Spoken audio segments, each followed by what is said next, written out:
Ophelia, রাজ্যের দিকে দিকে কোথাও সংকল্প যাত্রা, কোথাও পরিবর্তন যাত্রা হচ্ছে। আমি এই দুটো সভার সিনপসিসে যেটা দেখলাম সেটা হচ্ছে বিজেপির 26-এর লড়াই একটা ইস্যু, ডেফিনেটলি একটা ইস্যু হচ্ছে অনুপ্রবেশকে রোখা। Ophelia please. দেখুন, আমি একেবারে প্রদীপ্তদার কথা অনুযায়ী যাচ্ছি। উনি যে বললেন এখানে অনুপ্রবেশকারী নেই, তার মানে আমি বলবো মমতা বন্দ্যোপাধ্যায় উনার যিনি সুপ্রিমো উনি তাকে মিথ্যাবাদী প্রমাণিত করলেন। কারণ উনি হয়তো ভুলে গেছেন অ্যাসেম্বলিতে মমতা বন্দ্যোপাধ্যায় একটা কাগজের বাঞ্চ এইভাবে ছুঁড়ে দিয়েছিলেন, সেখানে কজন অনুপ্রবেশকারীর নাম ছিল দয়া করে সেই লিস্টটা খুঁজে আনুন, আমরা এক্ষুনি অনুপ্রবেশকারী ধরে নেব। সেই লিস্ট কি উনি ঘরের খাটের তলায় রেখেছেন নাকি কোনো তরঙ্গর মধ্যে বন্দি করে রেখেছেন পরে বেরোবে? কারণ উনি তো সব কাজ লুকিয়ে লুকিয়ে করেন, তখন তো তিনি অনেক কিছু করেছেন। সেই অনুপ্রবেশকারীদের লিস্ট আজ নেই, তার মানে কি আমরা ফরেনার ভোটারদের নিয়ে আগামী ভোটে লড়বো? কখনো না। তাই এসআইআর হচ্ছে, এসআইআর হবে। কারণ মৃত্যু অবশ্যই দুঃখজনক, কিন্তু কারণ কি? কেউ হয়তো টেকসেভি নয়। যেরকম মানুষদের আপনি এখন শিক্ষিকা করছেন, প্যারা টিচার, তাদের প্রচুর প্রশিক্ষণের প্রয়োজন, তাদের সেইভাবে আপডেট করা হচ্ছে না। টেকনোলজিক্যালি তারা অনেকটা পিছিয়ে, যার জন্যে তারা যেই আপলোড করার সময় এসছে ভয়ে হয়তো মানে মৃত্যুর দিকে গেছেন বা যাননি, সেই নিয়ে আমি কোনো কিছু বলবো না। কিন্তু অনেকেই তাদের মধ্যে এই টেকনোলজিক্যালি অনেকটা পিছিয়ে বলে এই কাজে ভয়।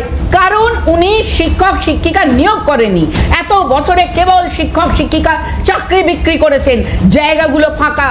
এসআইআর এর সময় যখন বলা হলো বিএলও নিয়োগ করতে হবে, যখন সেই বুথ লেভেল অফিসার, সেখানে তিনি কি করছেন না তার অঙ্গনওয়াড়ির টিচারদের দিয়ে দিচ্ছেন। কেন এটা হবে? কেন একটা পাম্প অপারেটর, পৌরসভার পাম্প অপারেটর কেন বিএলওর কাজ করবে?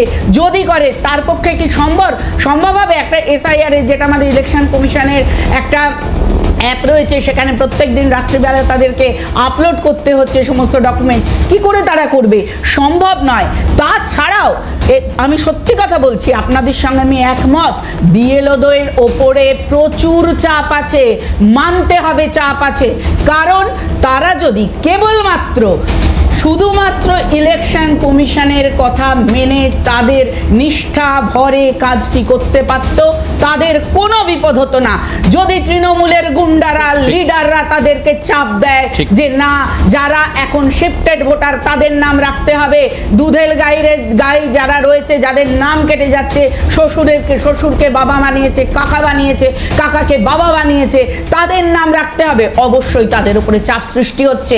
এছাড়াও দিদির দূত একটা অ্যাপ এমনও আছে, দায়িত্ব নিয়ে বলছি, বিএলওদের বলা হচ্ছে রাতে ওটাতেও আপলোড করতে হবে, আপনাকে পুঙ্খানুপুঙ্খ রিপোর্ট দিতে হবে। একটা বিএলও শুধু যদি ইলেকশন কমিশনের দায়িত্ব পালন করতো, তাদের উপর কোনো চাপ সৃষ্টি হতো না। তৃণমূলের লিডার ক্যাডার সবাই মিলে চাপ সৃষ্টি করছে, তাদের সঙ্গে একজন বিএলএ ঘোরার কথা তৃণমূলের 10 জন ঘুরছে, তিনি সত্যি চাপে থাকছেন। তাকে তার মতন কাজ করতে দিন, তাকে স্বাধীনতা দিন। আপনি বিএলওদের ভয় দেখাচ্ছেন যে ইলেকশন হয়ে যাবে, তারপরে তুমি আমার হাতের কাঠের পুতুল। আর আজকে কেন আমরা বর্ডারে এত ভিড় দেখতে পাচ্ছি? তার মূল কারণ তারা বুঝে গেছে মমতা 26-এ থাকবে না, দিদির হাত মাথায় নেই। এতদিন ছিল যার মাথায় দিদির হাত, সে খায় জেলের ভাত। সেই জেলের ভাত খাওয়ার ভয়ে তারা আজ তল্পা গুটিয়েছে। তাহলে আমি বলবো, এতই যদি করুণার সাগর তিনি, প্যাকেট বিলি করছেন, খাবার দিচ্ছেন মমতা ওখানে, কেন ফরেনার ভোটারদের ঘরে এনে রাখছেন না? কেন? উনি তো ভীষণ দরদি মানুষ, তাদেরকে ঘরে জায়গা দিচ্ছেন না। এইবার এই যে আমাদের মানুষগুলোর যে ভোটার আসল যারা ভারতীয়, তাদের নাম যাতে না থাকে, যারা বিজেপির ভোটার সেই নাম কাটার একটা চাপ দেওয়া হচ্ছে বিএলওদের ওপর। তাদের নাম যাতে কেটে দেওয়া হয়, তাদেরকে দেখানো হচ্ছে তারা পার্মানেন্টলি শিফটেড, এইভাবে তাদের নাম কাটা। তাহলে সেই চাপগুলো তারা নেবে কি করে? কারণ তারা জানে ইলেকশন কমিশন যদি কোনো ভুল ত্রুটি পায়, তাহলে তাদের মাথায় অবশ্যই একটা বিপদের। আমি আপনি যে পয়েন্টগুলো তুলেছেন ওফেলে, আমি সেগুলো অবশ্যই রাখবো। বাকি প্যানেলের গেস্টদের আপনার সঙ্গে একই মত কিনা, কিন্তু এই যে অনুপ্রবেশকারী আছে না নেই, একটা গোটা মানুষ, এই কি সর্ষের মতো ছোট্ট নাকি যে আছে কি নেই খুঁজে বার করা যাবে না? একটা গোটা হাত পাওয়ালা মানুষ, সে আছে না নেই এটা আমরা খুঁজে পাচ্ছি না। মানে অন্তত পক্ষে প্রদীপ্তদা তো দেখতেই পাচ্ছে না যে কোথায় কি আছে আদতেও।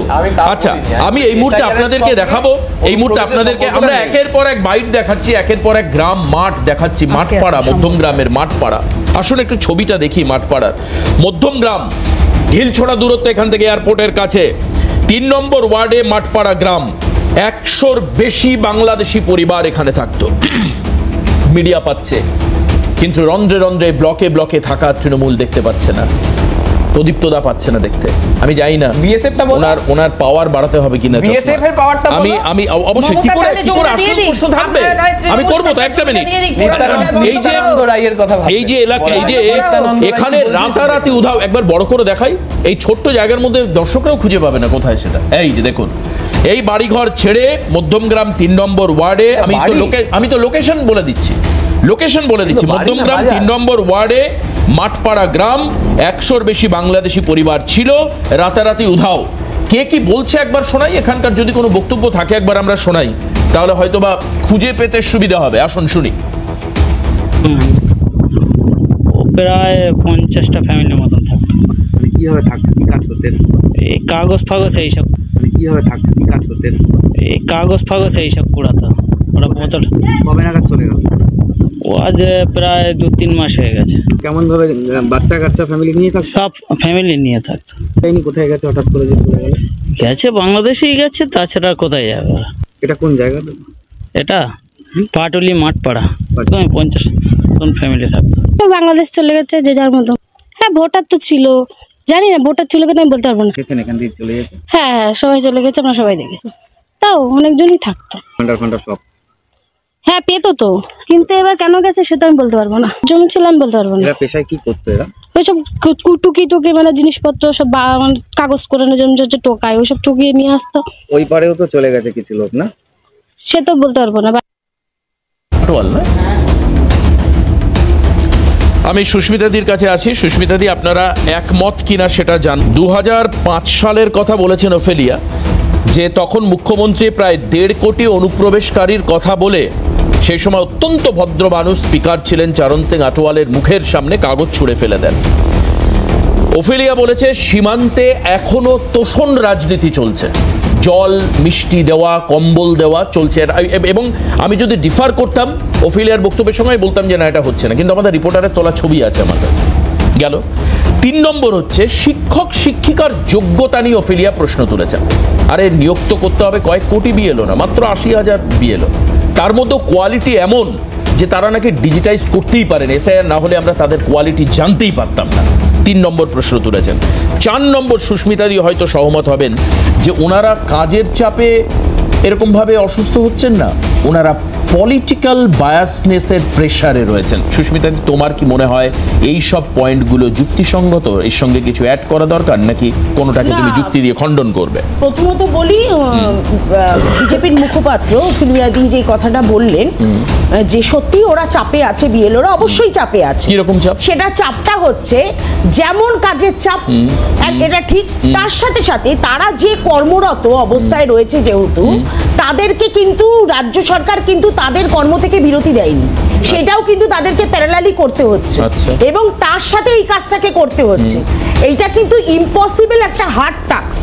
আচ্ছা, ওফেলিয়া একটা অভিযোগ করেছে, না একটা অভিযোগ আমি তোমায় ধরিয়ে দিই, তৃণমূলের একজন বিএলও 2 এর জায়গায় নাকি 10 জন। আমি বলছি, আমি শুনেছি ওর কথাটা, আমি এটা বলছি, আমি ধরিয়ে দিলাম। বিষয়টা হচ্ছে যে আজকে যেই কথাটা উনি শুধু তৃণমূলের পক্ষ থেকে বলেছেন, আজকে উভয় পক্ষেরই কিন্তু এই চাপটা আছে। তার কারণ হচ্ছে আজকে মুখ্যমন্ত্রী যেখানে দাঁড়িয়ে হুঁশিয়ারি দিচ্ছেন, এবং পাড়ার দাদা তৃণমূলের অনেক ওই মানে গোজা চারিদিক থেকে বিভিন্ন নেতা আছে, তা ওই যারা নতুন নতুন গজিয়ে উঠেছে, বলে গোজা নেতা, হ্যাঁ হ্যাঁ, মানে নতুন গজিয়ে উঠেছে, নাম দিয়েছে, হ্যাঁ হ্যাঁ হ্যাঁ, তা যাই হোক, এবার গজিয়ে উঠেছে, এরকম গজিয়ে ওঠা নেতারা সব ওই 10-12 জন করে ঘুরছে প্রত্যেকটা বিএলওদের সাথে।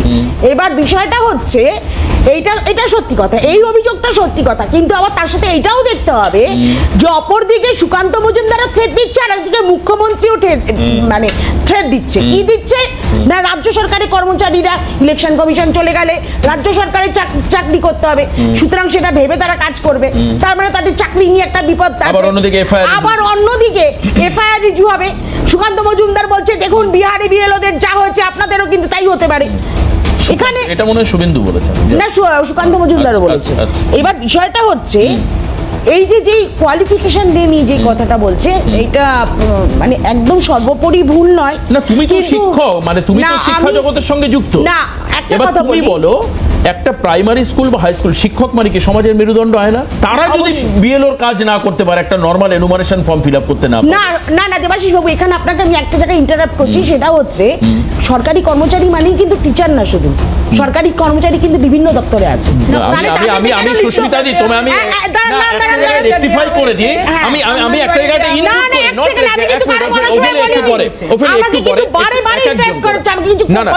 আমি একটু ধরে দিই তোমায়। এই যে যারা মারা গেছেন 35 জনের যে তথ্য দেওয়া হচ্ছে, তার মধ্যে বিএলও তো 4-5 জনের কথা বলা হচ্ছে। এদের মধ্যে না করে 2-3 জন শিক্ষক আছেন, আমি তোমায় এটাও বলি, এবং তারা ম্যাক্সিমাম প্যারা টিচার না হলে অঙ্গনবাড়ি কর্মী।